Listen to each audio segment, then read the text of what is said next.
Christopher Hitchens has written prolifically for periodicals, including The Nation, the London Review of Books, Harper's, the Los Angeles Times Book Review, Slate, the New York Review of Books, Newsweek International, the Times Literary Supplement, and the Washington Post. He is a contributing editor to Vanity Fair.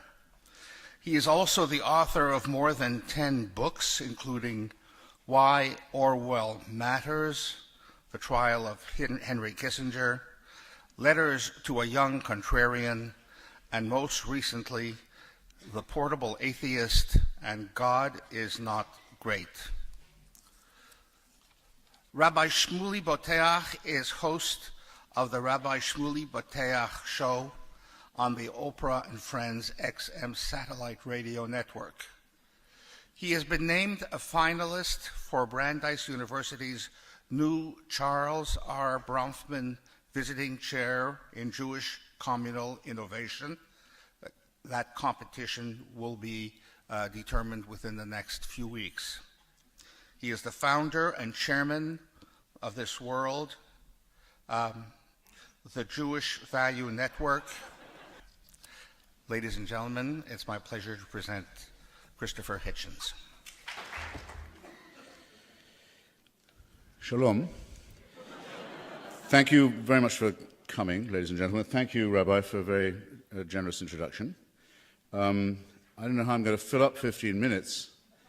After all, the burden of proof is not with me. But I can probably make a...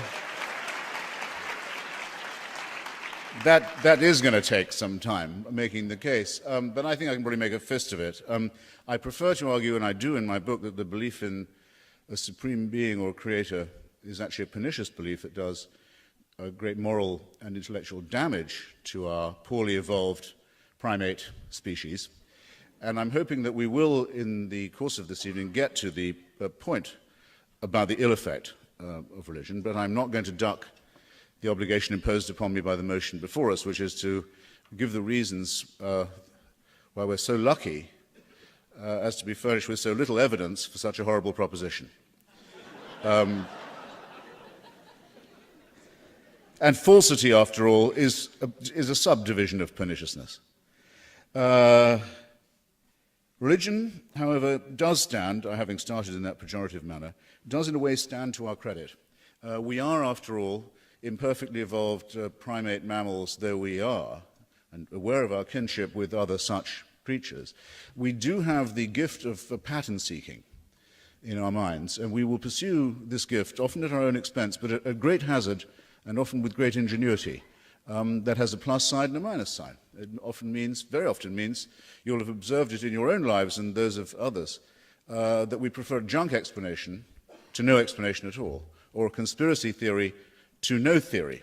And religion takes its place in our evolution in this precise manner. It's the first and worst explanation we came up with. It's the best we could do when we didn't know we lived on a cooling planet with big fissures in its crust. When we didn't know there were microorganisms that had power over us, we didn't have dominion over them. To the contrary. When we didn't know we lived on a spherical planet, we didn't know we revolved around other spherical bodies, everything was terrifying, new, mysterious, and often lethal. It was our first attempt at philosophy in that way, first attempt at cosmology, first attempt at geography, biology, all the rest of it. A hopeless attempt belonging to the bawling, fearful, ignorant childhood of our species, but very necessary. And it possesses still the advantage of having come first. The terrible advantage over the mind and over learning that it possesses is its originality. And the history of human emancipation is the struggle to get away from this terrifying, foolish, ignorant first try. And I can see we have still some distance to travel, but we have made a start. Now, you can argue it because it's still here. We know a little bit, of course. We don't now think that the Aztecs were really on to something. We don't think that all faith-based is better than none. We don't think you need to wrench a living heart out of a chest cavity to make the sun come up every day. We've been through the list of gods. It's in my edited collection, The Portable Atheist. Mencken actually drew up a list of very nearly 10,000 gods that used to be worshipped and aren't anymore. As my friend Richard Dawkins says, everyone's an atheist. Nobody believes in the sun god Ra anymore. Nobody believes in Huitzilopochtli anymore. Nobody believes in Juno and Venus anymore. You're all atheists as far as that's concerned, and you look with pity on those who support or ever did such cults. All we say is, make it consistent. Just go one god more, and you're nearly there. Peter de Vries puts it, Peter de Vries, who, poor guy, brilliant novelist and great essayist, who, poor guy, was brought up Dutch Reformed in Illinois, says in his wonderful discussion of religion, Slouching Towards Kalamazoo, it's called, I recommend it, people used to be polytheistic. They believed in many, many, many gods. Then, for some reason, they decided to narrow it down to one. They're getting nearer to the true figure all the time. This is the struggle I want to invite you to join, ladies and gentlemen. The easiest way, I think, to clear your mind of such remaining illusions as you may possess or labor under is the following. The great words of Laplace, the first person to develop what's called the orrery, a model of how the cosmos and the universe would look as if it was viewed for the first time from the outside, the circulation of the heavenly bodies and the planets. And he showed it to the Emperor Napoleon, who wanted to know how this great genius, the only rival to Newton in his time, Laplace, had managed this. And he demonstrated to the Emperor how it worked. And the Emperor said, but there's no God in this machine. And Laplace says, well, it works very well, Your Highness, without that assumption. Not just science, but our own other reflections have told us that there is nothing remaining to be explained that could only be explained by the existence of a supreme being, creator, or first cause. The universe and our lives, too, all operate exactly as you would expect them to if there was no such thing. Why does the delusion persist? Well, we might get to that. I think it has a lot to do with wish thinking. And not wishing only for desirable things either, such as the survival of death, but also wishing for things that are less desirable, such as the triumph of ourselves over others, with God on our side, having made a special covenant with, say, just one tribe in Bronze Age Palestine. The most reactionary idea probably ever invented by the religious. But you'll see analogies of it everywhere God is discussed. Or the need for a terrifying supreme dictator. Nietzsche is said to have said that God is dead. Freud is said to have said that God is dad. Others clearly believe that we would be better off. In fact, we wouldn't have any ideas of our own if we couldn't submit to a celestial totalitarianism, a final, unanswerable authority in the heavens. This is wish thinking, but of a very unpleasant kind. It shows again how poorly we have evolved ourselves from the fearful primate and mammalian species that first crawled out of the mire. Now, there are global and cosmic versions of this. I have time, I think, for a few minutes remaining, to deal with them both. Start with the cosmic, why not? There are I think it's 4,000 billion observable galaxies now. Anyone who claims to know a lot about all of these has sources of information denied to me, but we know a little bit about them and a lot more than we used to do. And Edwin Hubble noticed rather famously a few decades ago that they're all moving away from each other rather rapidly. It's what they call the red light problem or observation. Very rapidly indeed, in fact.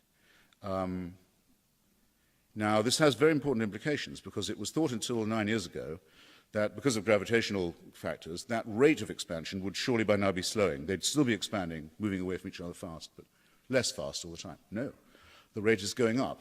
The speed is increasing.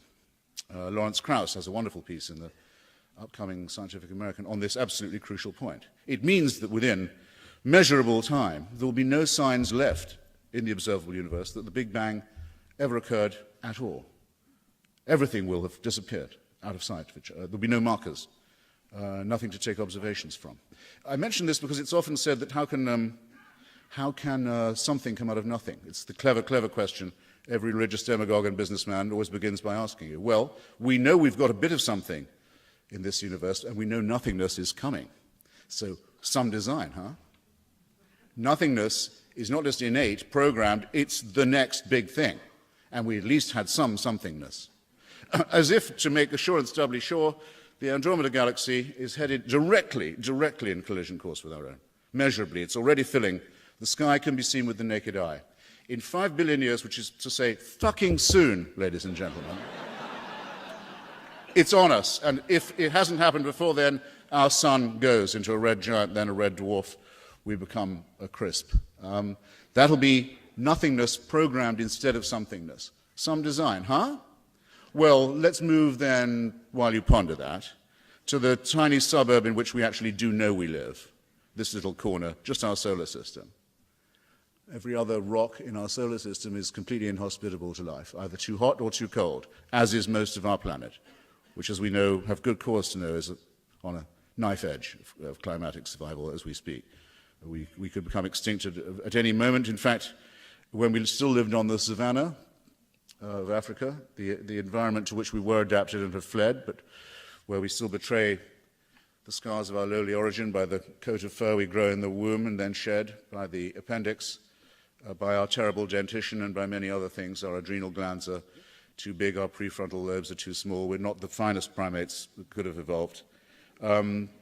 It's estimated by the people who've done the DNA work on this that we were down as a species to less than a few thousand because of climatic events and other nightmares and catastrophes before the decision was made to abandon the savanna and seek cooler territory. We could very easily have joined the 99.9% of every other species that has ever been in existence on this tiny planet and become extinct.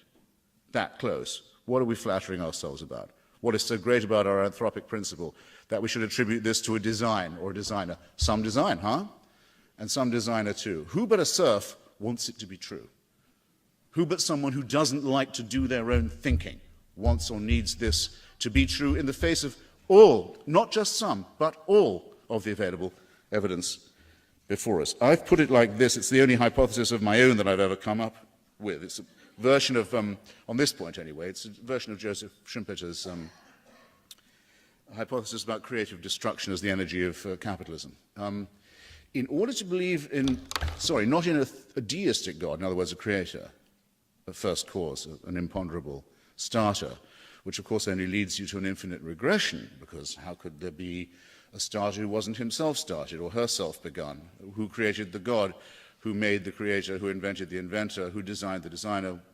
Any fool can see the fallacy peering right over the shoulder of this hypothesis. But suppose that's not just a theistic question, but, a deistic question, but a theistic one. A God who answers prayers, a God who intervenes, a God who didn't just start this, but cares how it winds up, who cares what you do to your private parts or to those of your children and insists on their being mutilated, who knows what you should eat and what day of the week, who knows with which gender you may or may not recreate yourself or be recreational with, and so forth.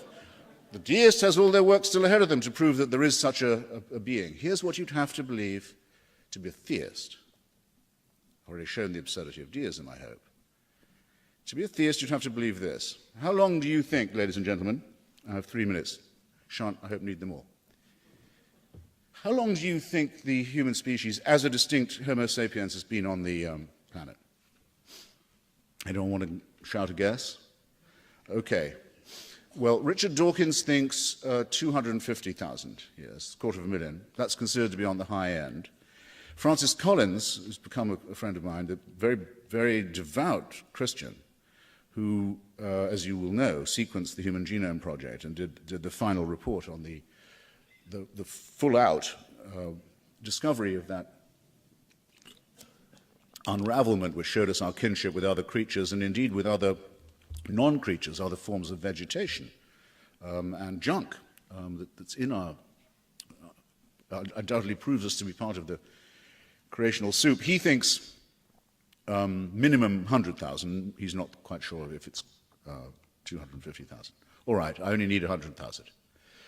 100,000 years since we dared to became separate from the Cro-Magnons and the Neanderthals as our own species, Homo sapiens. Here's what you have to believe to be a theist. For 100,000 years, humanity is born. Perhaps 25% of it dies in childbirth or very shortly afterwards. Life expectancy, I don't know, 25 for a very long time. Infant mortality, extraordinary, after childbirth deaths, I mean. Killed by microorganisms we didn't know existed, by earthquakes that we thought were portents, by storms that we didn't know came from our climate system, by other events that arise from being born onto a cooling planet with deep cracks in its crust, faults in its crust. Then man-made things, turf wars, fights over women, fights over territory, over food, and so on. Very, very slow, gradual, exponential upward progress, we might like to think. Pretty slow, but at least we can claim, out of our own self-respect, man-made. And for the first 96,000 years of this experience, heaven watches with folded arms. Us go through this, with indifference, without pity. And then around 4,000 years ago decides, gee, it's time to intervene. And the best way of doing that would probably be in Bronze Age Middle East, making appearances to stupefied illiterate peasants, which could later be passed on. The news would get to China after about 1,000 years of that. 2 minutes. That's what you have to believe. Aren't you glad you can't be made to believe that? Aren't you glad there's no theocracy anymore within range of you that can make you believe that? Do you know what it's like living in countries where you can be made to believe it? Do you know what the penalties are for not believing it? They're just exactly congruent with the stupidity of the belief itself. We would be better off, ladies and gentlemen, if we grew out of it. We would be better off if we'd grown out of it a long time ago. I've only had 15 minutes to show its falsity. The rest of the evening, I hope, can be devoted to its wickedness. But the falsity is part of the wickedness too, and thanks for hearing me out. Thank you.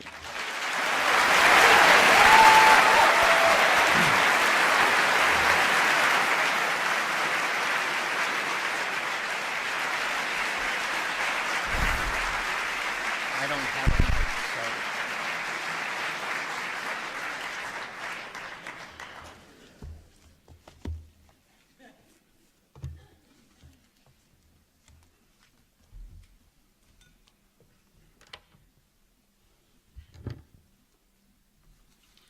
Good evening, ladies and gentlemen. After hearing that speech, I am so depressed. God almighty, if the Andromeda Galaxy doesn't finish me off and Christopher Hitchens doesn't, how many other threats will? Christopher Hitchens' book, God Is Not Great, made a lot of money for him, even though atheism is a non-profit organization. I hope someone caught that. And I am a fan of Christopher Hitchens' work. This is our second debate. But my friends, I am profoundly disappointed with this work. It is his weakest book yet. In it, he is guilty of the same colossal closed-mindedness of which he accuses religion.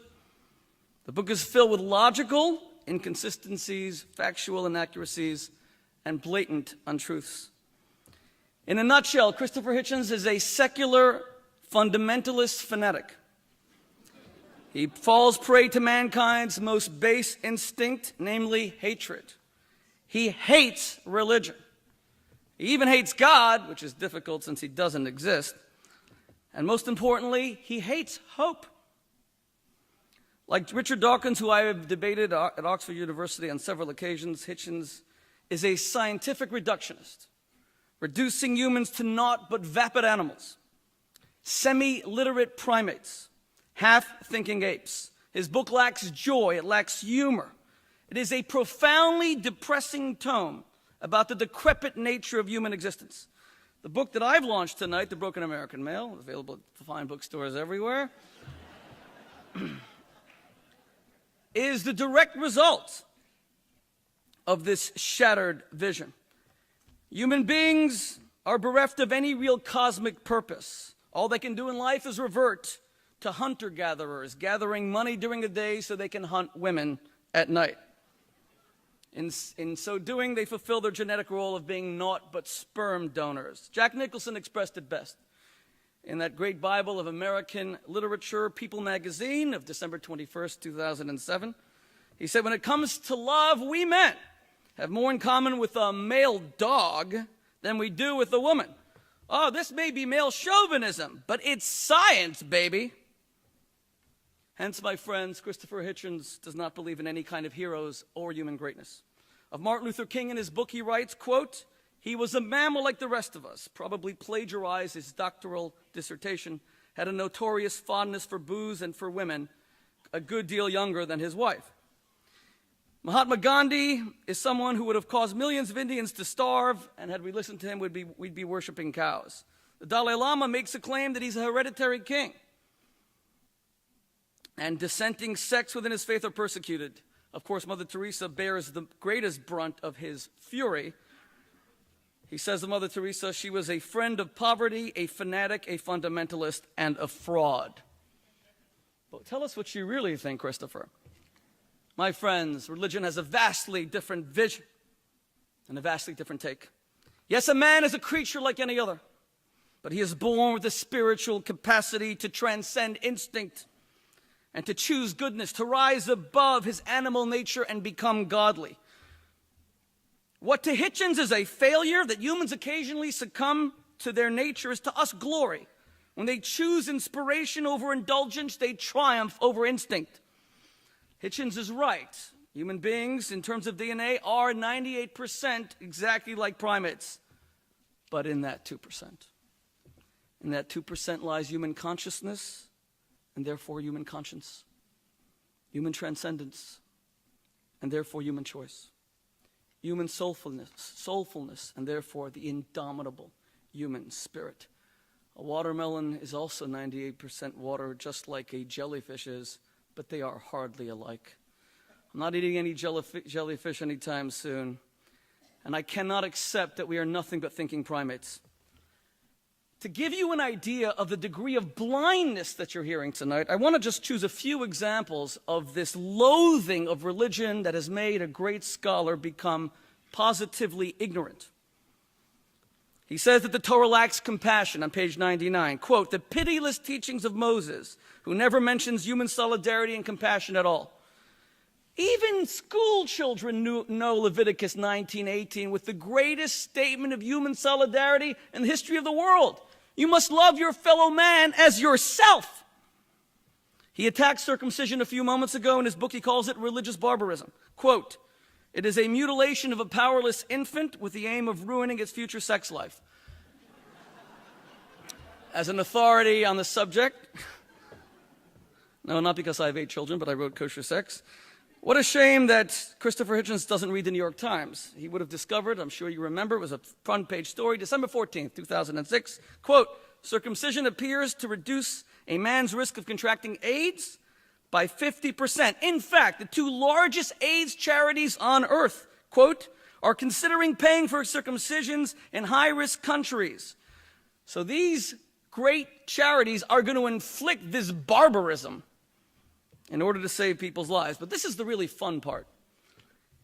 Because he sees religion as primitive, he says that the most annoying and the most unfortunate of all Jewish holidays is Hanukkah.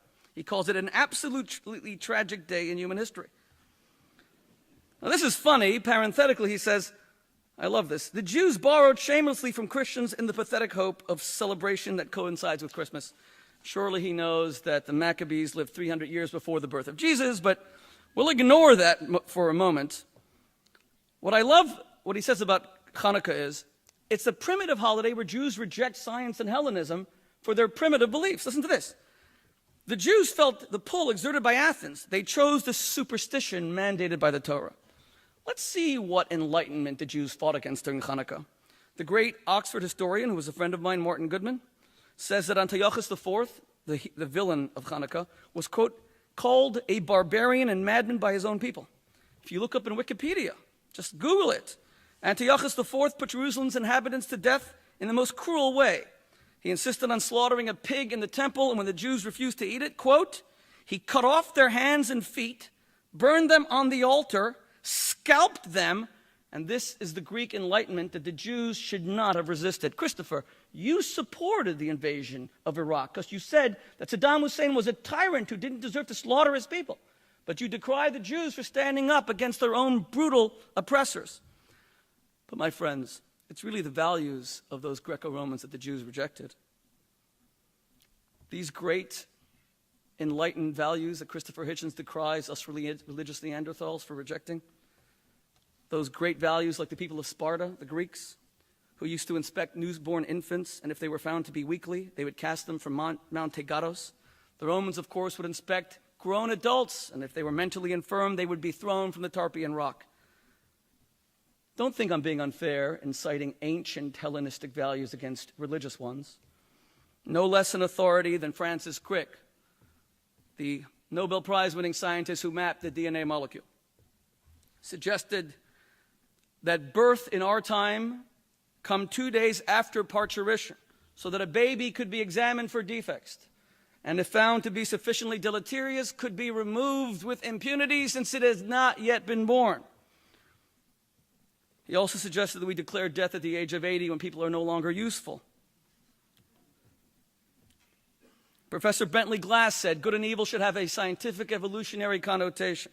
They should be divorced from their traditional connotation, and they should connote what is good and bad for the species, so a child with Tay-Sachs would be eliminated. In fact, Hitchens himself, something that sounds quite frightening, page 221 of his book. A very large number of pregnancies are aborted, he's speaking about miscarriages, because of malformation. Sad though this is, it is probably less miserable an outcome than the vast number of deformed or idiot children who would otherwise have been born, or whose brief lives would have been a torment to themselves and others.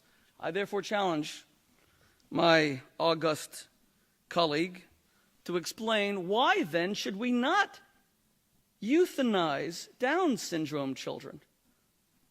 They are a burden to their parents. They can contribute nothing to the society. They are the idiot children of whom even our own Supreme Court Justice Oliver Wendell Holmes said, famously, 3 generations of idiots are enough. When so many states here in America used to sterilize the mentally handicapped, what was wrong with that? In fact, let me give you 2 quotations, and I would like you to tell me who you think they are from. Number 1, in nature there is no pity for the lesser creatures when they are destroyed so that the fittest may survive. Going against nature brings ruin to man. It is only Jewish impudence to demand that we overcome nature. Listen to this very similar quote. The more civilized so-called Caucasian races, the white people, have beaten the Turkish hollow in the struggle for existence. The white people decimated the dark people. Looking at the world at no very distant date, what an endless number of the lower races will have been eliminated by the higher civilized races. First quotation was from a politician. His name was Adolf Hitler. The second quotation was from a scientist. His name was Charles Darwin. Evolutionary theory, as I intend to demonstrate in the second part of this debate, is based on the survival of the fittest. It is not good for the species or for the human race to sustain people who are weaker. Charity is a religious concept, pure and simple. That's why you heard such a depressing presentation. There is no hope. Life has no amber. There is nothing that glows. In fact, Sir Arthur Keith, the greatest British evolutionist of the World War II period, said, quote, to see evolutionary measures being applied vigorously, one must turn to Germany of 1942. We see Hitler devoutly convinced that evolution produces the only real basis for a national policy. The means he adopted was organized slaughter to secure the German race. They needed more space, they needed more food. You kill the weaker ones to protect the stronger ones. The German Führer, as I have consistently maintained, wrote Sir Arthur Keith, is an evolutionist and seeks to make the practice of Germany conform to evolution. And here you have why Christopher Hitchens attacks the 10 Commandments. You know, this is amazing because he says about the 10 Commandments, listen to this. However little one thinks of the Jewish tradition, it is surely insulting to the people of Moses to imagine they had come this far under the impression that murder, adultery, theft, and perjury were permissible.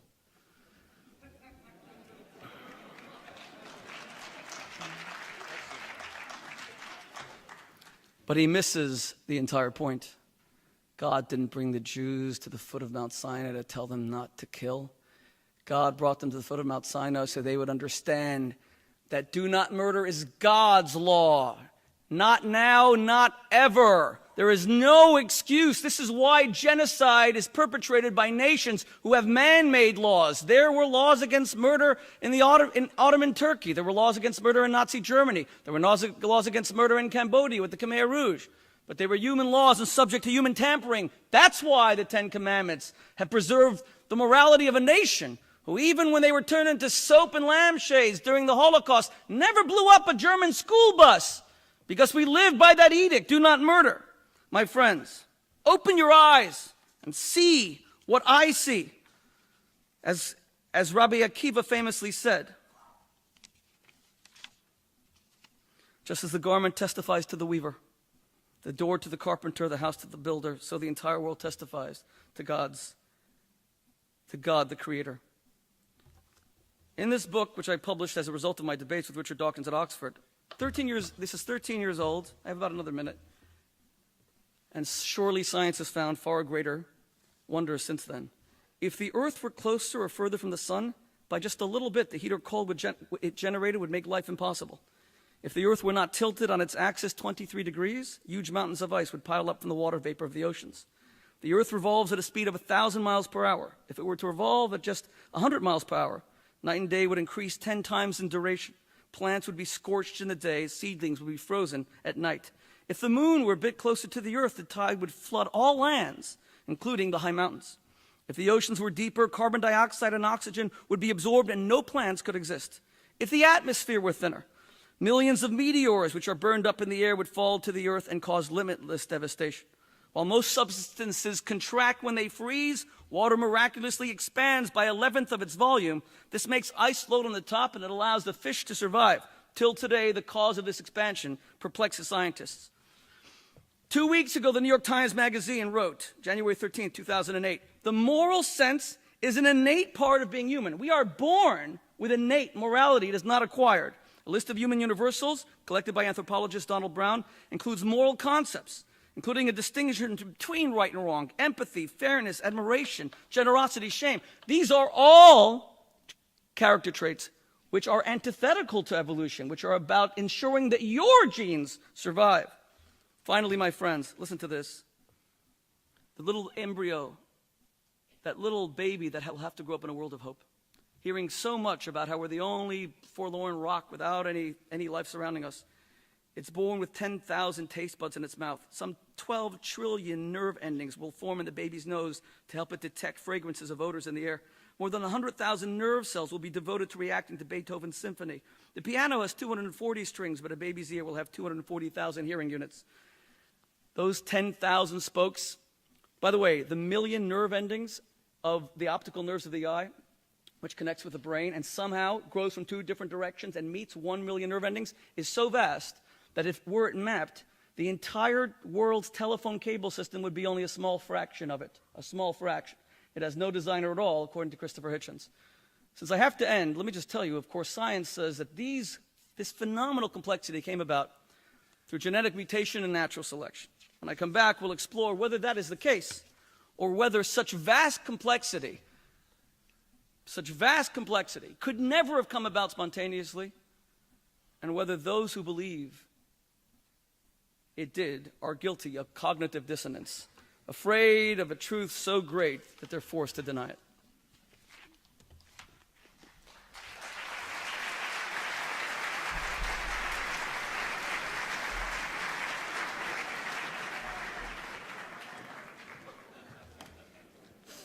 Well, as some of you already know, never buy crackling from a moil.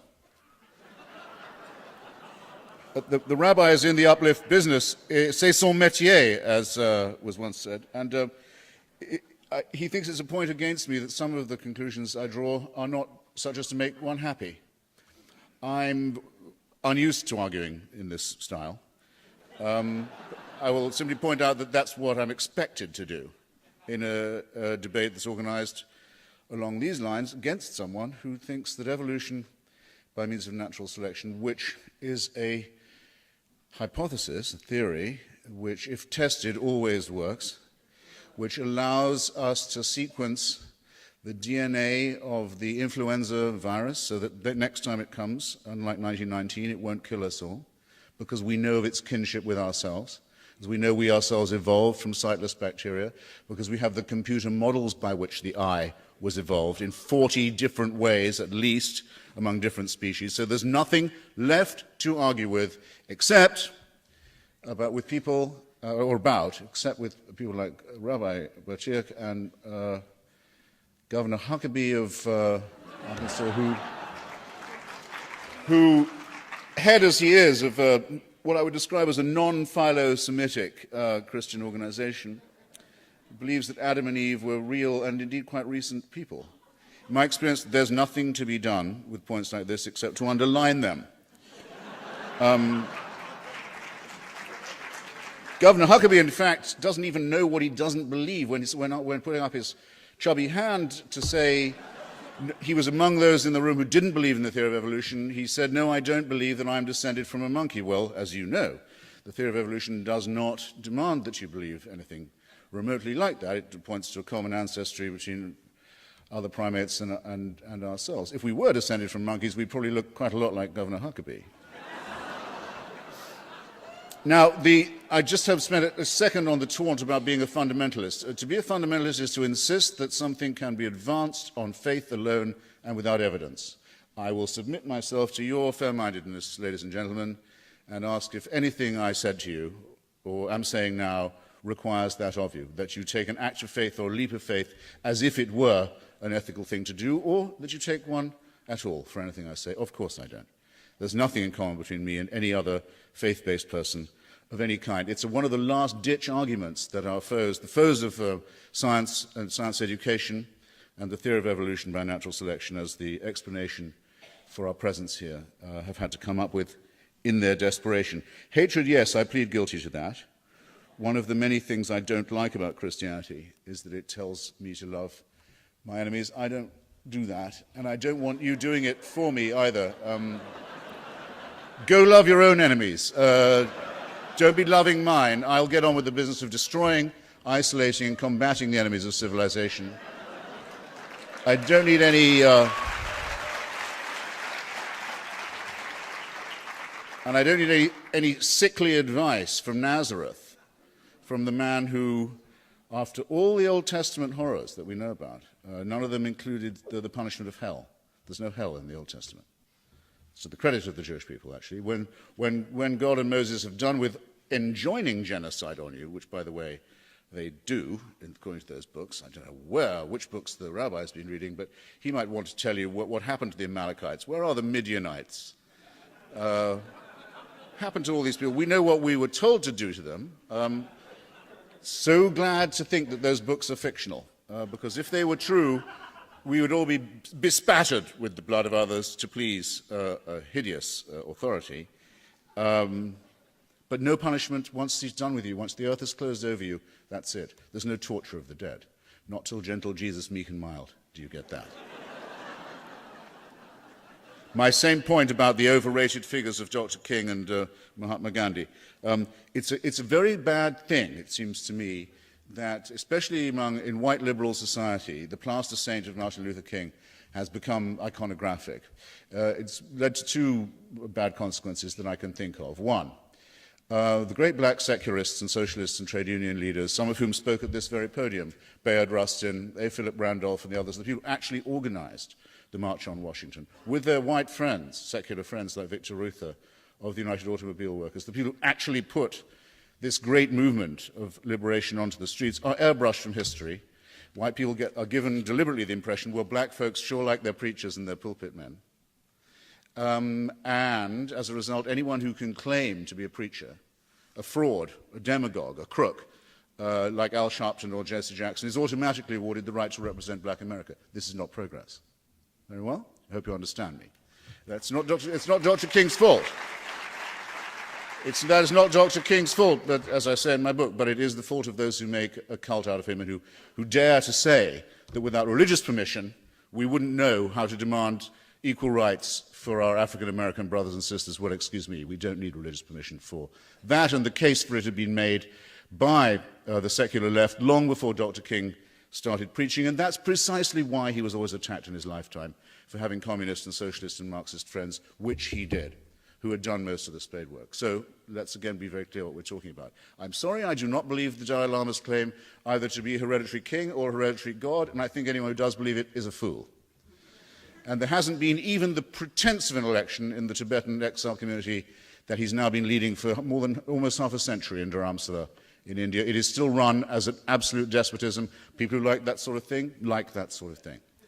More to the purpose, and you'll let me know, Mr. Chairman, when I'm coming to the...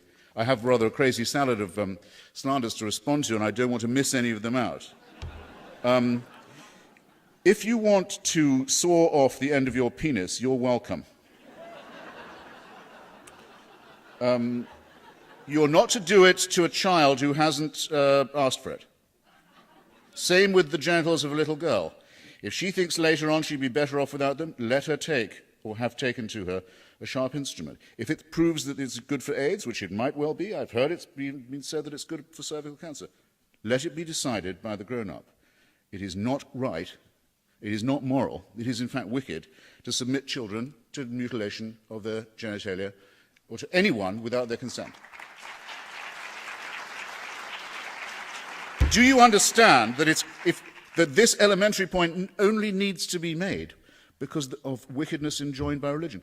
The rabbi here is a fairly humane guy. He wouldn't, if he didn't think God was involved, ever consider mutilating the genitals of a child. But because it's a covenant with God, anything can be done. Now, don't you see? You laugh, but you should be crying. I said crying. Okay, suit yourself. Now, I'm not here to defend Zeus or Juno or Aphrodite. I listed them in the list of barbaric and forgotten gods.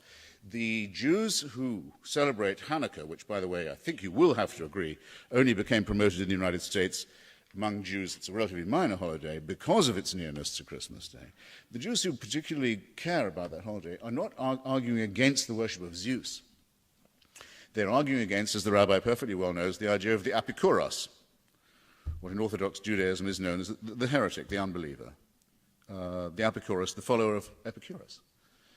Epicurus and Lucretius were the secular Hellenists, the ones who discovered that the world was made of atoms, and that the gods, if they exist, do not concern themselves with human affairs, because, among other things, they avoid unnecessary pain.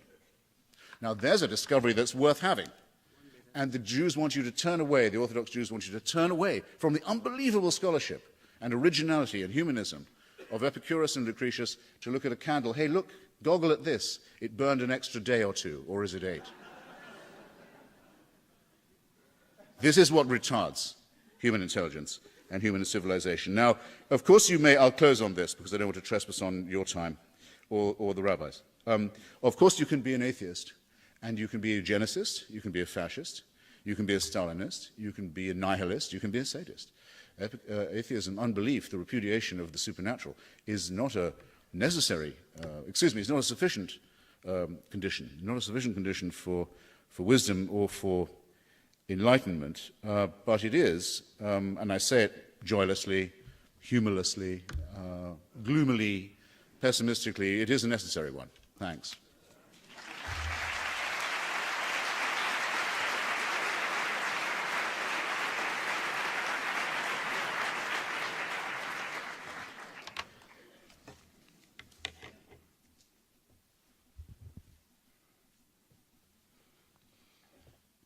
My objection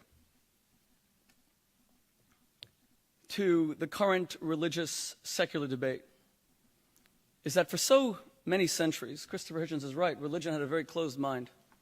Who has the closed mind now? Who uses character assassination to portray anyone who has certain beliefs that they try to root in logic as closed-minded, unscholarly? The gist of my argument is that Christopher Hitchens, who is one of America's most talented writers, has become so fanatical in his hatred of religion that he just invents things to decry it. For example, he can make fun of the fact that I don't believe in evolution, although I never even said that. I believe in evolutionary development, as the Torah itself says. 6 days of creation, the mineral was followed by the vegetable, then the animal, then the intellectual. The question is whether this is guided. The question is whether mathematical possibilities allows for this. But before I even get to that, here's an example of just pure invention in order to make religion, Jews, the state of Israel look bad. Listen to this. He's writing about the greatest scientists of the 20th century, saying, don't be impressed that Einstein believed in God, because he didn't believe in the God that we believe in. He was a deist, and, quote, offered the first presidency of the state of Israel. Einstein declined because of his many qualms about the way Zionism was tending. That is pure, utter fabrication. First of all, Einstein was offered the second presidency. The first president was Chaim Weizmann. He was offered it in 1952. He died 3 years later. The Princeton Review says he turned it down, quote, because he had neither the desire nor the energy to run a country. He was a scientist. The New York Sun, in an essay about the subject, he politely and sensibly declined on the grounds that it would interfere with his scientific work. He loved Israel. He was one of the great Zionists of the 20th century. Anything to portray religion in a negative light. As far as the great complexity, well, you continually invent in your book. I'll get to that in a moment. You'll have to just be patient as I dissect it. My friends, most people today accept evolutionary principles without being knowledgeable of them. I actually studied them and debated some of the world's greatest evolutionary biologists, from Richard Dawkins, 4 debates, John Maynard Smith, professor of evolutionary biology, University of Sussex, he was the world's greatest living evolutionist at the time. For evolution to work, you need 2 things. You need genetic mutation and you need natural selection. Now, genetic mutation means that when DNA replicates, it introduces, through a mistake in copying itself, a new feature that is not existent in the parental type. So for that to happen, you need mutation to do 2 things. Number 1, they have to be very common because you have great complexity in the world. Number 2, they have to be beneficial. Let's see what the world's greatest scientists say about mutation. Because remember, Darwin knew nothing about mutation. Darwin believed in adaptation. And he based it on the Lamarckian theory of acquired characteristics that preceded him. Here is what H.J. Muller, the world's foremost expert on mutation, Nobel Prize winner, says, quote, mutations are of random nature. Accordingly, the vast majority, certainly well over 99%, are harmful.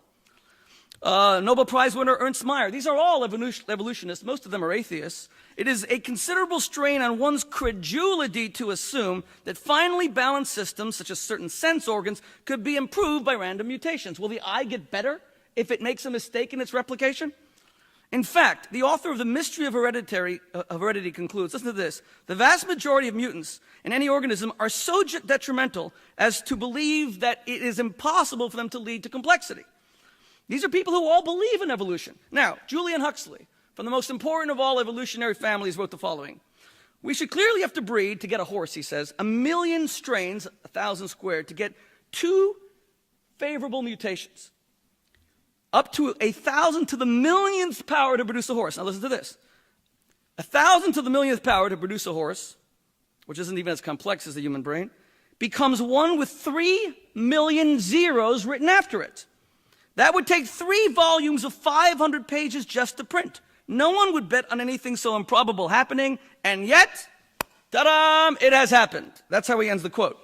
Now, how could evolutionists say on the one hand, mutation is destructive? I mean, if you're born with a 3rd arm, you're not really doing that well, I assure you. Even though it seems that you've gone forward, you've gone backward. So how could this theory, and again, I'm not denying evolution. I'm saying evolution needs a guiding parent because the numbers are impossible.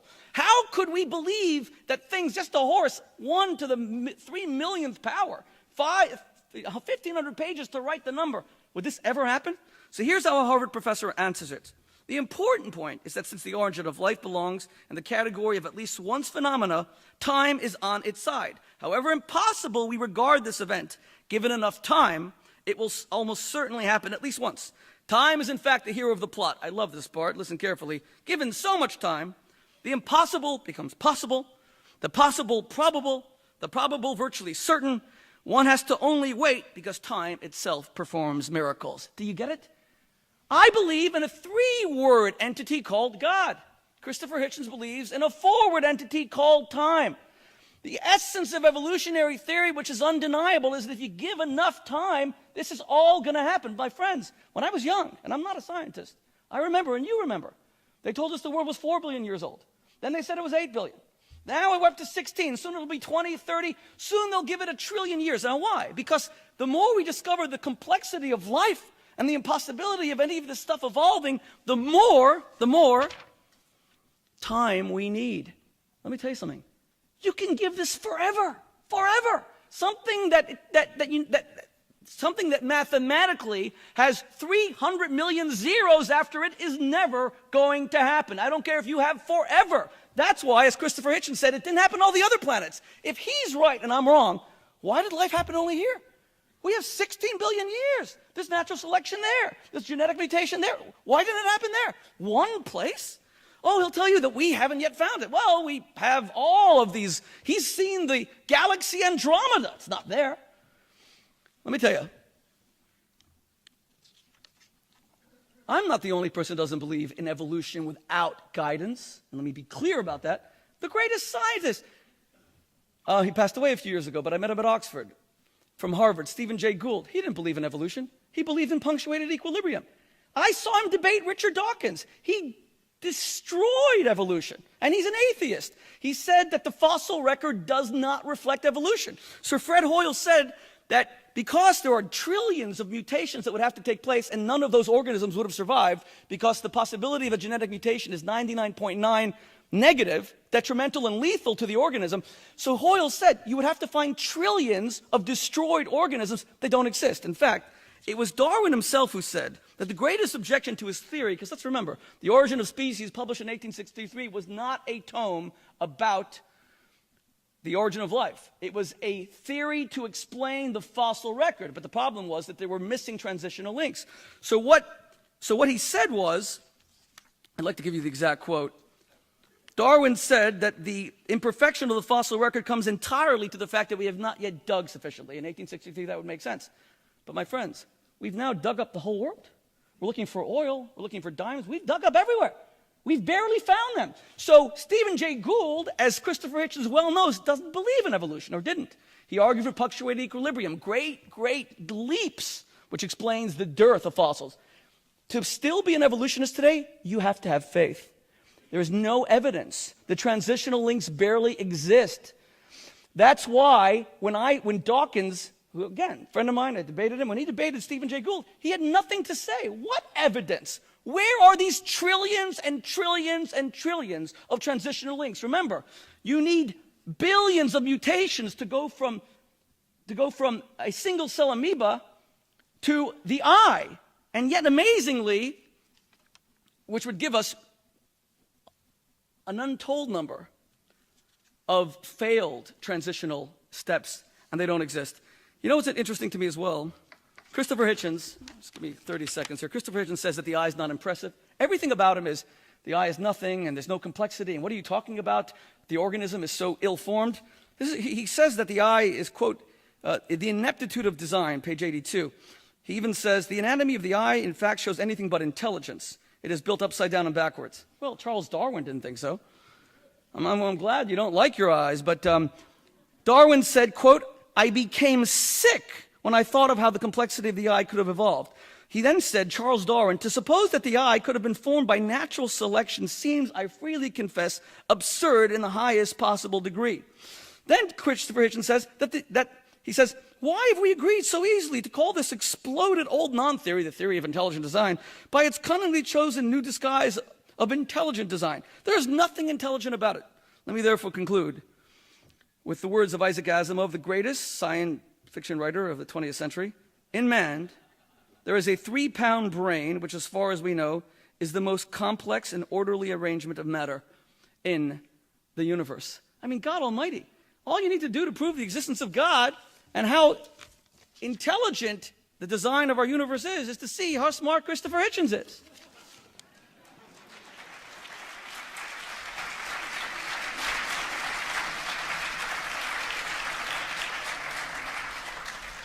We'll sit for the third.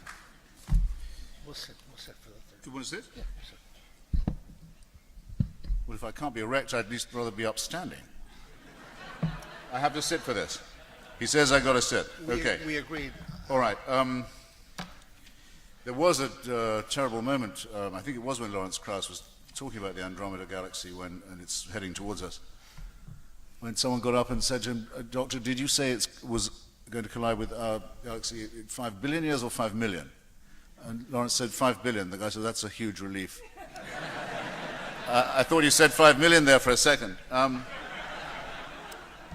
Now, on the fabrication point, I can't sit still or stand still if I was standing and be accused of that. The argument about Einstein and the State of Israel has nothing to do with religion at all. There may have been a religious element in his opposition to a Jewish state. He was for a state for Jews, but not for a Jewish state, a distinction that a lot of people have forgotten. The same distinction that was made by I.F. Stone, Judah Magnus, and others, often in debates under this roof, as a matter of fact. I don't know how much influence that had on his decision to reject the offer from Ben-Gurion, who at one point said to his cabinet, "What are we going to do if he says yes?" But I would be very surprised if there was nothing to do with it. At any rate, it has no bearing whatever on the fact that Einstein believed only in Spinoza's God. In other words, not, as Rabbi Shmuley would have you believe, in God as an intervening or supervising or caring force, but as only the one Spinoza identified, the pantheistic one. These distinctions are, I think, important and worth stressing. On the claim that Stephen Jay Gould did not believe in evolution, I really do not know where to begin. I think the best thing to do would be to read any chapter of any of his books. And in fact, I think I might indeed recommend the one where he has a very famous, very celebrated disagreement with Richard Dawkins on the question not of whether evolution occurred, because nobody denies that. That it occurred, we know. It's in the record of molecular biology and it's in the fossil record. There's a lot of argument about how, and there is a certain amount of argument about the punctuations, and a lot of those gaps are only just now being filled in. Only just now we're discovering intermediate species, the partly vertebrate yet amphibian, and for example, a very, very important one recently in northern Canada. It's in Gould's book on the Burgess Shale that the most sobering point is made, a point that even I as a materialist find rather shaking. I don't, by the way, deny things because they don't cheer me up. It's not my attitude to evidence, but I would like to think too that I was a little bit more than the primate that I so evidently am. But in Stephen Jay Gould's account of the Burgess Shale, which I think is his best book, is the most beautiful, the most finished, and the most polished of his books, he says there's a Cambrian vertebrate, a little creature called Paculia gracilens, that has the beginnings of a backbone. It could have got washed out in one of the great subsequent dyings out. It could have done. If it had, human beings would never have appeared. This is the first we can find of a vertebrate. It could very easily have gone, but it didn't. And as a result, we're here having this conversation. You can say that's miraculous if you like. You can say that only God would have thought of such a thing. But and that's the way you'd think if that's the way you thought. Because there will always be people who will say, oh, well, we used not to think about these fossils. We thought that was all nonsense. It was argued until fairly recently by the godly, God put the bones in the rocks to test our faith. At least we don't deny they're there, they're just there as a test. Now you have animatronic dinosaurs playing with animatronic children in the Creation Museum that just opened in Ohio. And there are those who say we didn't used to think about that the Big Bang could possibly be true. In fact, the Big Bang itself is a term like Tory, like suffragette, like impressionist, and other terms, originally evolved as a term of abuse, as a term of mockery. It's then adopted by its exponents. Big Bang was what Fred Hoyle used to say to try and dismiss the idea. He said, oh, some people think it all began with the Big Bang. Now we know there was a time when everything was inside something about the size of a baseball that's now 4,000 billion galaxies. And what my daughter wants to know is what was outside the baseball. And I don't know. But we know that much. People say, oh, well, nothing so amazing could have happened without God. So there's a name for this kind of argument, a very old and important name. It also comes largely from work at Oxford University, though it's actually attributable largely to Sir Karl Popper. It's called unfalsifiability. It's an argument you can't beat because it isn't an argument. If you say, well, now I see how complex everything is, it would have to be God who was responsible. There's no way I can disprove that. There's no way I can falsify it. And unfalsifiability, counterintuitively, is quite rightly considered to be a test, not of the strength of an argument, but of its extreme weakness. In fact, of its non-existence as an argument. Now, I left unanswered a point about social Darwinism, and if I can have that, okay. It was, in fact, at the Scopes trial, the contention of William Jennings Bryan, not just that evolution had not occurred, but that it shouldn't have occurred, because it would mean that only the fittest would survive. Now, We don't want that to be true, and we can actually take steps to make sure, as humans, that it isn't absolutely the only rule of existence. But when the rabbi quite misrepresented what I say about abortion, I was talking about how nature aborts so many unborn children. Not how humans do, or should, or might have to, but how nature takes care of it. And I said, because when we were on the savannah and sharing the territory and diminishing in size as a tribe ourselves, and having to bear live young in an environment full of predators, probably if we bore 8 or 9 children, some of them sickly with lolling heads and diarrhea, we wouldn't be able to pick them up and carry them and run away fast enough. It's a fact. Because it's a fact, and because it's unpleasant, and because, as Darwin says, it betrays, has with it, as everything about us does, the lowly stamp of our original origin, doesn't mean it isn't so. So the beginning of wisdom, I would say, is the recognition of what science has been able to teach us. And neither to deny that, as the rabbi does in one tone of voice, or to claim that it shows how clever God is with another tone. Make up your mind, you can't have it both ways, and actually you're wrong twice. Thanks.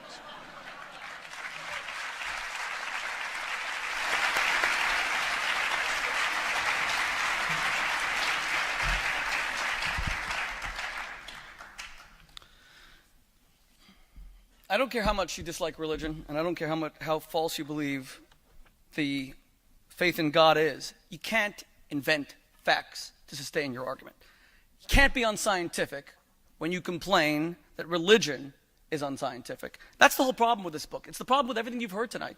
It's the problem with the utter distortions that we continue to hear.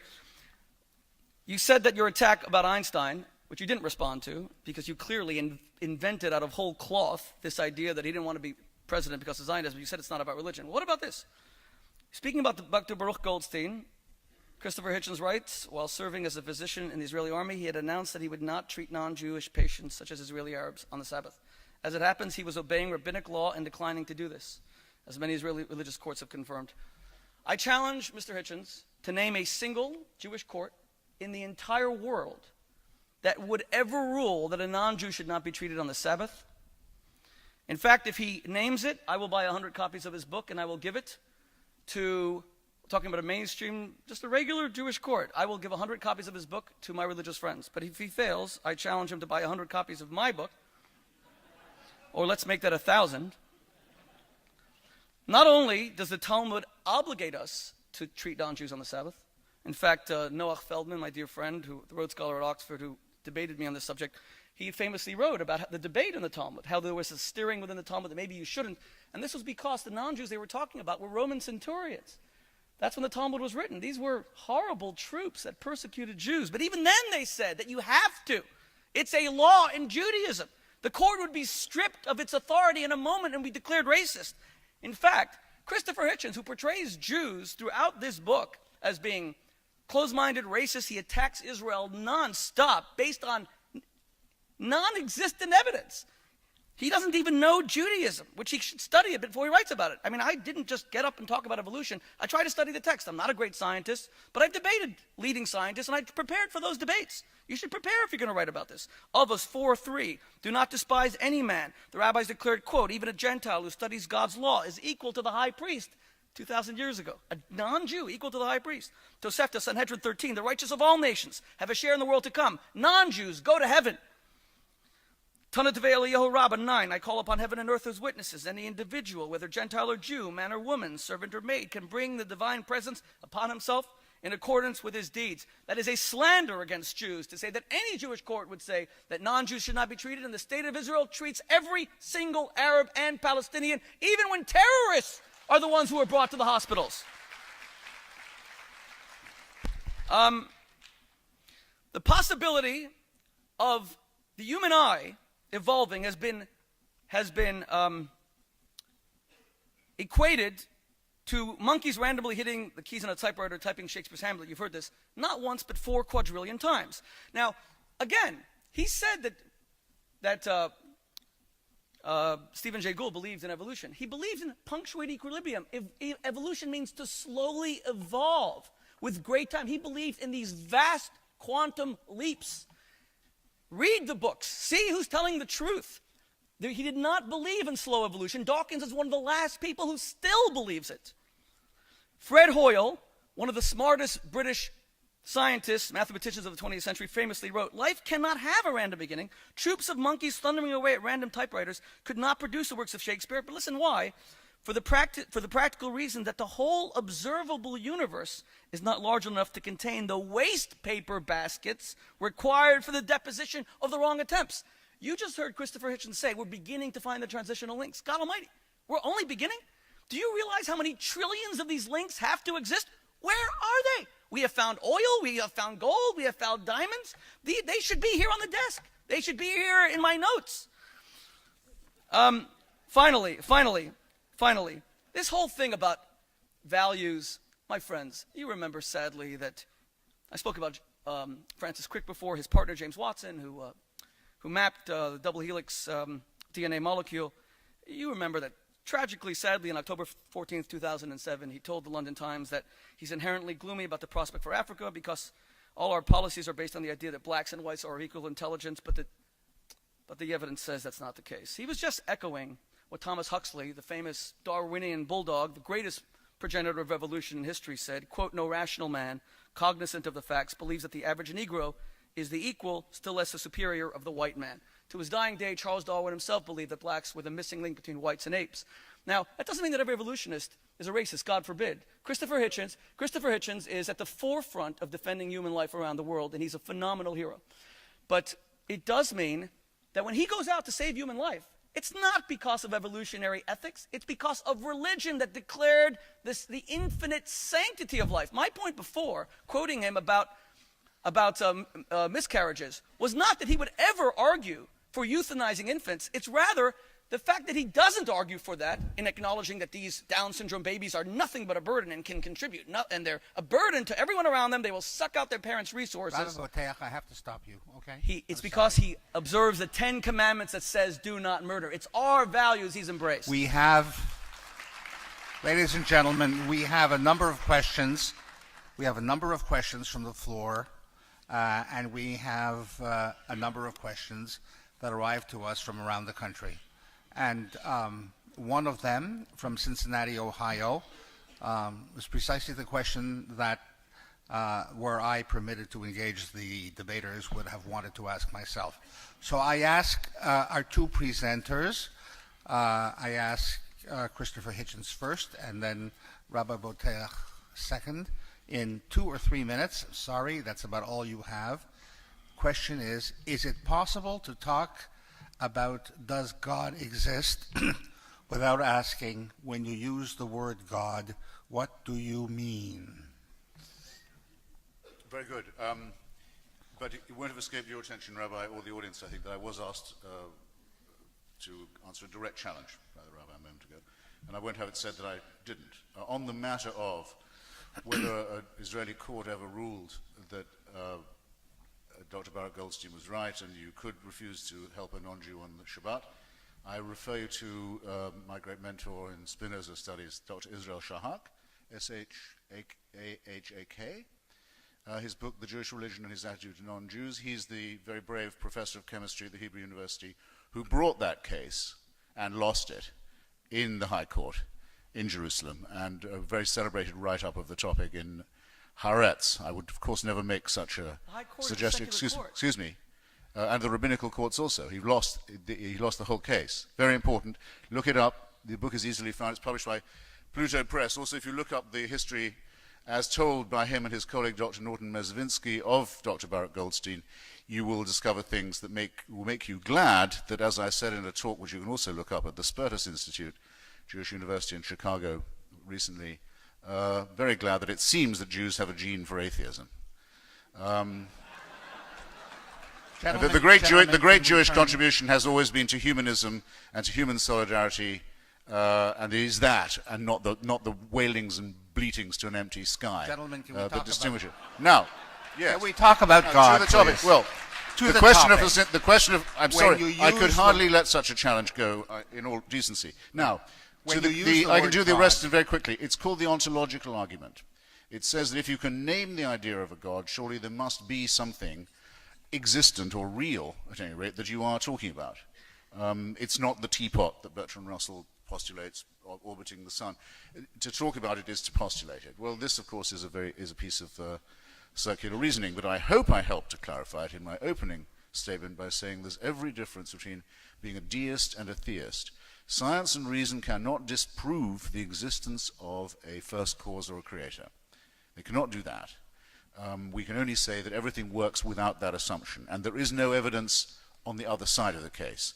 This seems to us to license unbelief. To the theistic argument of a God who actually is interested in answering prayers, cares who you marry, who you go to bed with, what you eat, which side wins in a war, and so forth, we say this is human propaganda, self-evidently man-made, and the so-called miraculous evidence for it has been repeatedly and conclusively falsified and disproved.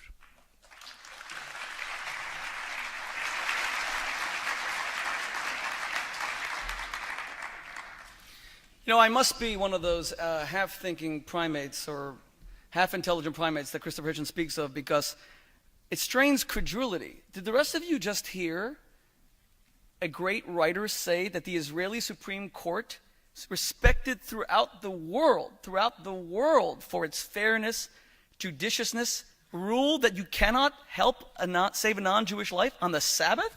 It's not even a religious court. It's always attacked for being the most secular court. The religious people don't like that court. The rabbinical court. You said the high court. I said high rabbinical court. No, you said high court. Maybe it's the rabbinical court. I Okay, did but not say the well, then let me just say, if you're wrong, if you're now going back and saying, mentioned- okay, no, fair wait, enough. you mentioned character- How could you Sit down write a minute. that? Wait, be let me very finish. careful now. Let me finish. No, you be very careful, sir. You have the book in front of you, even though I bought You it. be It's very my book. careful, sir. Where's the footnote? When you write something in a You book that a be- Jewish court will not treat a non-Jewish life, Have- don't you think you ought to cite a footnote? I've given. Gentlemen, please. This is. Please. Wait a minute. A second ago, you mentioned the term character assassination. Be careful your character doesn't commit suicide in front of everyone in this room. That's I pretty harsh. I gave careful chapter, name, author, and book citations, knowing that I'm televised, willing to stand up for what I said. Don't you try and misquote me in front of everybody. I want to repeat. Even dumber than you do now. Okay, I want to repeat. Okay. Rabbi, I want to repeat. Okay, Rabbi Boteach, can we talk about God, please? Okay, well, I Can just we want to talk repeat about God? that we heard tonight that a high rabbinical court said you cannot save a non-Jewish life on the Sabbath. That is absolutely false, and we will look it up. We'll have to look it up after the And debate. 100 books writing on it. And that's why he come back can't to cite the court. He 100 cites a books. book, but I want to hear the court. 100 books writing on it, big Absolutely boys. not true. But be We'll that come as it back may. to this. Rabbi Boteach, I'll be there. is it possible to talk about does God exist without asking, when you use the word God, what do you mean? When I use the word God, I use it to connote the supreme moral authority. He who said that murder is wrong and that life is of infinite value, which is why life to us is so precious, which is why in this great country in the United States, we do take care of our elderly. It's the reason why we don't accept the Kevorkians of this world, who want to put people to death once they believe that their life is riddled with too much pain. I have sat with teenagers who wanted to kill themselves, thinking that their life was riddled with so much pain. My job at that moment was to be reminded that life is of infinite value. When I speak of God, obviously, when an evolutionist speaks of God, he thinks of a myth. But as I stated earlier, my contention is that evolution, which I accept with a designer watching its slow ascendancy, evolution believes that time is God. That if you give anything enough time, you will have miracles. That's just a euphemism. Time becomes a euphemism for God. The average secular evolutionist, like Christopher Hitchens, believes that given enough time, anything can happen. Which, by the way, utterly undermines everything he said earlier about the hopelessness of our situation and galaxies that are going to destroy us, because God willing, time will save us. And no doubt, it will come to our salvation. I should say that the reason why people like Hitler so hated religion, because he always identified religion as his greatest enemy, like from Martin Bormann's Table Talk, the heaviest blow that ever struck humanity was Christianity. We have no sort of use for a fairy tale invented by Jews, is because Hitler did not seek to destroy the Jews. He sought to impose a new value system on the world, a racial value system, which is the natural outgrowth of a belief in evolutionary phylums and strata and different races. The Bible establishes that we are all one race. We are all equally created in the image of God. It does not in any way mean that an evolutionist is a racist, God forbid. It means that when he or she is not, it's because they accept the validity of the Ten Commandments, as I said earlier. And as many philosophers warn against, you cannot have cut flower ethics. Hitchens would like to take the beautiful values we get from religion, charity, generosity, goodness, faith, hope, etc., all those things that keep us going, all those things that have made someone like Barack Obama so popular in the United States, and he would like to say that we can have it without religion. It's like taking flowers, cutting them from their bed, their fertile soil, and believing they're going to last. Put them in a vase, and they'll die. Rabbi Boteach, can I interrupt you, please? I have to... When I speak to my students about God, I invariably tell them, if anybody should say to you, do you believe in God? The only appropriate answer to that question is, tell me what you mean by God, and I'll tell you if I believe in that God or not. So, we are back to this question. Is this a New Yorker cartoon kind of God that sits in the sky in the clouds, an old man wrapped in a talit and a kaftan? Is it a Spinozistic God that we're talking about? Is it a God of the Jewish naturalist Mordechai Kaplan, the power that makes for salvation? Is it a Maimonidean God, knowledge, knowing itself? What is your image? What is it? Want him to say more about this? What I want him to say more, and then I want you to say more. I think you're in a minority on that point. I mean, I thought we both answered that question. He's to the best of his ability. I did not. Sorry, I did not hear an answer. I did not hear an answer, Rabbi Boteach. For me, God is he who fills the infinite expanse of space. It is he who is the origin of life. It is he who is the absolute moral authority to determine what is right and what is wrong. God is he who hears my prayer when I cry out in moments of distress. God is he who looks after the helpless. And God is he who I am sometimes very angry at for failing to look after the helpless. The essence of Judaism is the word Yisrael, he who wrestles with God. God is also he with whom I have a relationship. I have a right to challenge God. Rabbi, you asked for this. You asked for this. I asked for this. Fine. If I ask for it, I will then interrupt it. And you asked for white noise. You asked for white noise and you got it.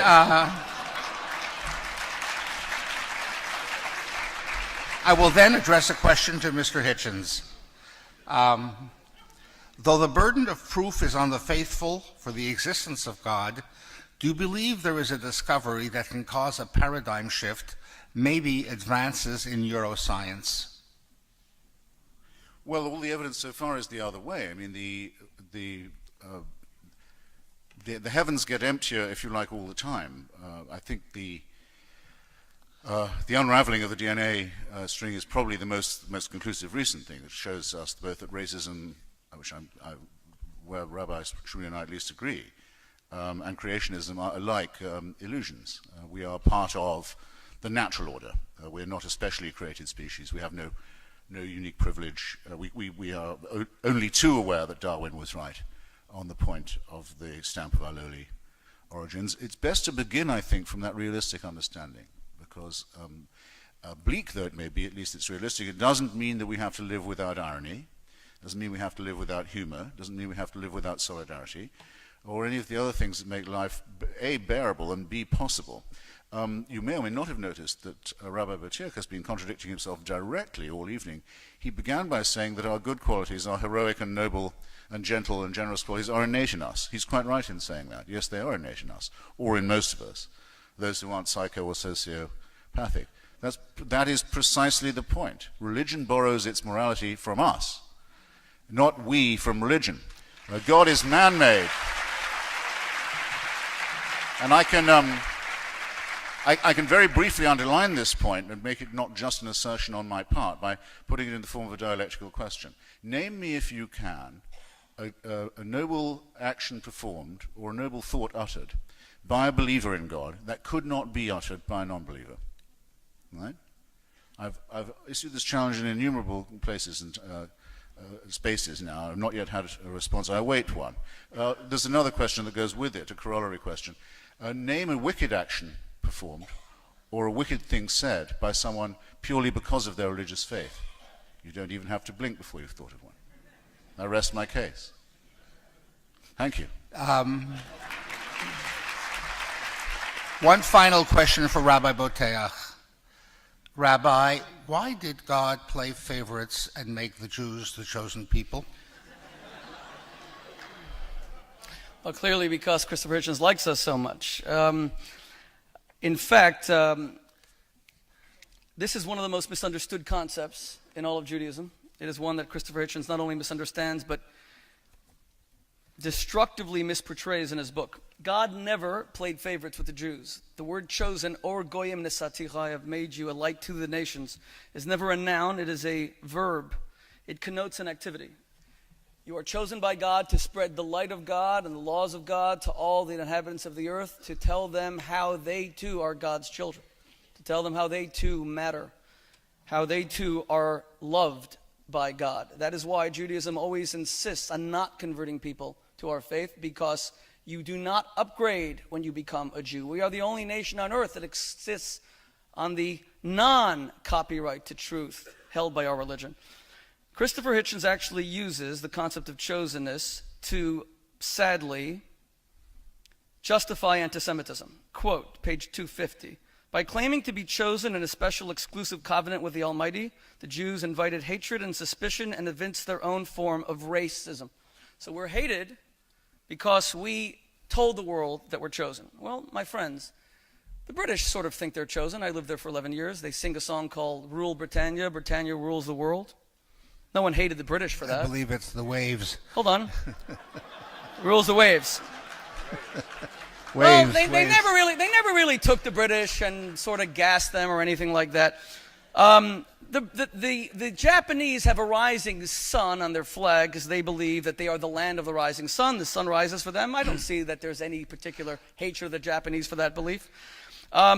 Marcus Garvey, I just filmed a television show in Jamaica with my family. Marcus Garvey founded Black Power in the 1920s with the famous motto, "Black is beautiful." I didn't see people segregating blacks because of that belief. On the contrary, they were hated well before it. They were hated for no reason at all. To say that Jews are hated for a claim to chosenness is to justify the most pernicious hatred in the history of the world. Okay, but let's go back to the liturgical formulation. And as I said, God never chose us and never played favorites. It was not that you are sufficient and now make everybody like you, get everybody to emulate you, because your path is the only correct path. Going as far back as 900 years, the great Jewish philosopher Maimonides, who was considered the greatest Jewish mind of all time, said that Christianity serves a godly purpose as does Islam. He respected and admired Islam. He said that Jews could even pray in mosques because they don't worship any kind of image or any kind of icon. So God never chose the Jews as a form of favoritism. He gave us this incredible mission. One might even say that it's a humbling motif rather than something that breeds arrogance. It means that if we ever think for a moment that we're it, that we are the end, God made us the means to other ends, to make sure that we spread the knowledge of God. So, I should say that, I believe that we have to keep all these conversations decent and ethical and moral. And one of my major points throughout the night is I don't care that Christopher Hitchens is an atheist. He has every right to be. And I respect all my atheist friends, and most people who know me know that probably most of my friends are atheists. My problem is when you distort, because I spend my time primarily among secular people. But when you distort and invent, and when you make statements like a claim to chosenness breeds anti-Semitism, no, the Jews should not be blamed for the hatred shown to them. We should never blame a victim. It's not a woman who dresses in a suggestive way that leads her to being raped, God forbid. It is hatred that leads to those things, and that's why God said in the Ten Commandments that we cannot kill, we cannot steal, we have to live by a moral code. And finally, it's the reason why in the most moral and greatest moral affirmation in the history of the world, God says in Genesis 2, He created every human being, regardless of religion, creed, color, or faith, or non-faith, in His indelible image. And as a final note, I assume you mean his literally. No, I don't mean it literally, because God has no gender. Thank you. Okay. Thank you, Rabbi Boteach. Thank you, Mr. Hitchens. Thank you all. What?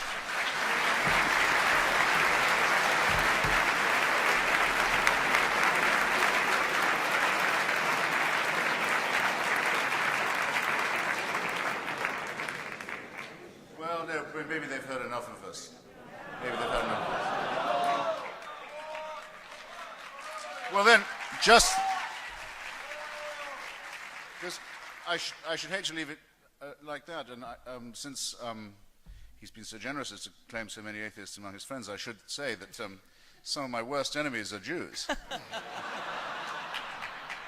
And certainly those who didn't get the news, again rather discrepantly delivered. Either God did or did not make a covenant with the Jewish people. I think, of course, you're right in saying that he didn't, because there's no such person, and the events described in those books never took place. Israeli archaeology has conclusively shown that the books of Moses are falsehood and propaganda. It's a jolly good thing, because otherwise there would have been a covenant that said, you can kill everyone in Canaan and take your property, as long as you keep your covenant with me, and as long as you mark it in your flesh. Now, don't go saying that that was not part of that fictional religion while it was strong. And I ask again, what happened to the Amalekites? What happened to the Midianites if this fiction is all that it is? It's actually Lord Alfred Douglas who, I think, said in a famous, nasty little poem, "How odd of God to choose the Jews."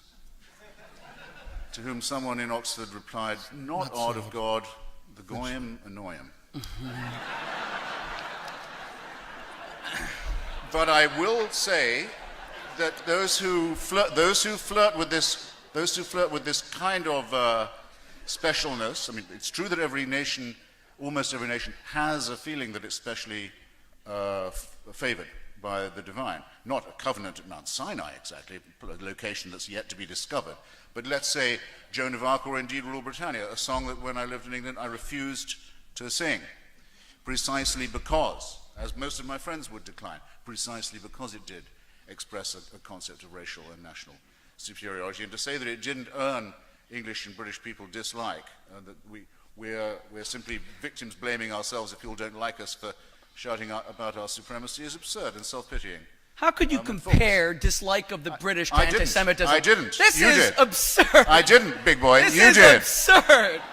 This is absurd. How could you compare the British being unpopular to the Holocaust? God Who made the comparison? No. You know. Well, if the kippah fits, why don't you just wear it? Well, now I should be allowed to respond to what you said about the Amalekites and the Hittites. Well, I'd have a. I'm sorry. No, it's okay. Okay. I should be allowed to respond to this. You know, my friends. It's okay. I haven't got my trousers off yet. I lived in Britain. I lived in Britain for 11 years, and it's a country that I came to love and admire. I had the great honor of being the rabbi at Oxford University, and I befriended people like Richard Dawkins, who became a dear friend. And in England till today, the statesman who is most respected is Winston Churchill. I think that's fair to say, statistically, popularity. He ordered the indiscriminate bombing of Dresden, Hamburg. These cities were obliterated 3 months before the war ended. In Dresden, 250,000 died. In Hamburg, 330,000 died. There were cyclones created by the fire bombs, winds 200 miles an hour from the fires. 4 months later, Harry S. Truman, who was voted our second most popular president of the 20th century, ordered the indiscriminate nuclear destruction of Hiroshima and Nagasaki. But this did not mean that these were immoral men. Franklin Delano Roosevelt was voted the most popular, the most effective of the 20th century presidents. He participated in many of those decisions for the indiscriminate slaughter of civilians, including men, women, and children. Rabbi Boteach, what does this have to do with God? I'm sorry? I'm answering his thing about the Hittites. It's just that they felt that certain war measures sometimes called for very, very extreme measures that in any other context would be immoral. Judaism would never today allow the murder of Hittites, Amalekites. In fact, Christopher Hitchens said it was only done in the context of war at the time, and God specifically forbade it forever thereafter. In the same way we would never bomb a German city today or use a nuclear bomb against another nation. You know that, you know. Well, I don't think we would. If you believe the United States would nuke someone, then so be it. I don't believe we would.